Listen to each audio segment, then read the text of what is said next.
Good morning, good afternoon, good evening. Anywhere you come across my video, please, you have to subscribe to Aziza Audio YouTube channel. You have to follow me for Instagram. You have to follow me for TikTok. Yeah, this message is direct to the whole world leader. You understand? All the whole world leader. I call on all the world leader. You people must show a respect to the America president because what is going on in the world now? What is going on in the world? Now you see that Donald Trump is a man for the people. You understand? When he says something, we do it. Donald Trump, when he says something, we do it. Forget all that European, all that world that we make man talk so.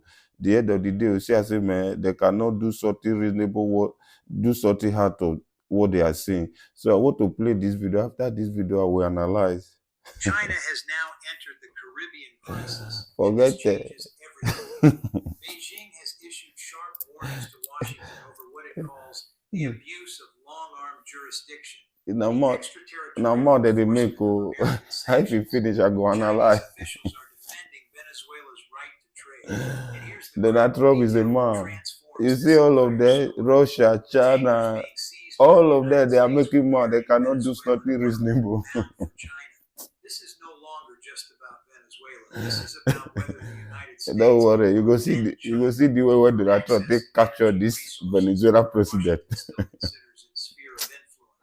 This is about the Monroe Doctrine of the 21st century. Don't play with Donald Trump. Don't play with America. America have the superpower. They have backup in any way. Because the Venezuela crisis is increasingly looking like a pretext for something much bigger. First, let's understand China's stake in this crisis. China is Venezuela's largest customer for oil. Despite American sanctions, Chinese companies have continued to purchase Venezuelan crude. Wake up, Africans. Africa continent, rise up. Mokuna face una continent. Mokuna make this happen. Strategic interest. For China, Venezuelan oil serves multiple purposes. It diversifies China's energy supplies beyond the Middle East. It provides leverage in relations with the United States.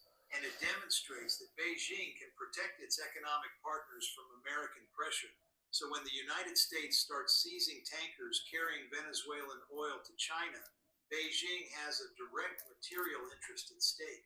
This isn't abstract principle. This is about energy security for the world's second largest economy and largest energy importer.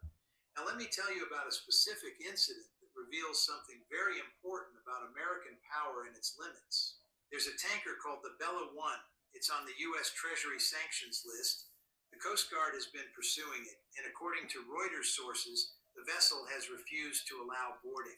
Here's what's significant. The Coast Guard is waiting for reinforcements. They need specialized maritime security response teams, elite units trained to rappel from helicopters onto moving decks and take control in dangerous conditions. But these teams are limited, and according to sources, they're not currently nearby. Think about what this means. The Trump administration has announced what it calls an unprecedented pressure campaign against Venezuela.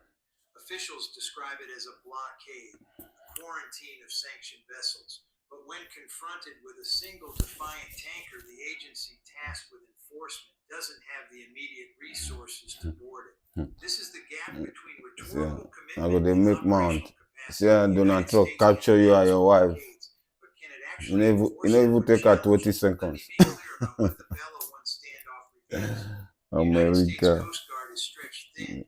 There are large military forces in the region, significant troop levels, major naval assets, but those forces cannot substitute for Coast Guard boarding teams. Military personnel are not trained for law enforcement operations at sea. This matters enormously. If the United States cannot quickly enforce its declared blockade, if a single tanker can resist for days waiting for specialized teams to arrive, what message does that send? It sends the message that American threats may exceed American capabilities. It encourages others to resist. It suggests that the gap between what Washington announces and what Washington can execute is larger than many assume. From a strategic perspective, this is a serious problem. My fellow Africa continent, una dey see, na that una don listen now, my fellow, shebi una don listen. So may I just say analyze like una for just few seconds. You see how everybody, China, Russia, this one they talk say back Venezuela, do the shebi una don see as say Donald Trump na talk and do. He don capture Venezuela president with a wife. Now he capture her, put there for chopper, bring it back to America. Now America had to be running Venezuela. Have to be controlling Venezuela. So not be by church, not be by church. Do what you stand for. You see how the whole world leader. Okay, as he don't remove her now, China move now, Russia move, North Korea move now. Just they make mouth. Now so now just they give people bad. They give some president bad idea. Where it be say if he does set all of now no go fit stand. Now so now they destroy the world. So I call on Africa leader. Now so I'm gonna learn from Leslie. I call on some European leader also. We need to learn. You understand? You must see how they go. When America speak, he speak. That is why we are begging Donald Trump to come and divide Nigeria, to come and kill all those Fulani expen and all those bandit and Fulani expen and Boko Haram. Where be all those northern politicians they sponsor. So anyway, you come across this video, please subscribe to Aziza Audio YouTube channel. Follow me for Instagram. Follow me for TikTok. Base there, Africa Rise Up.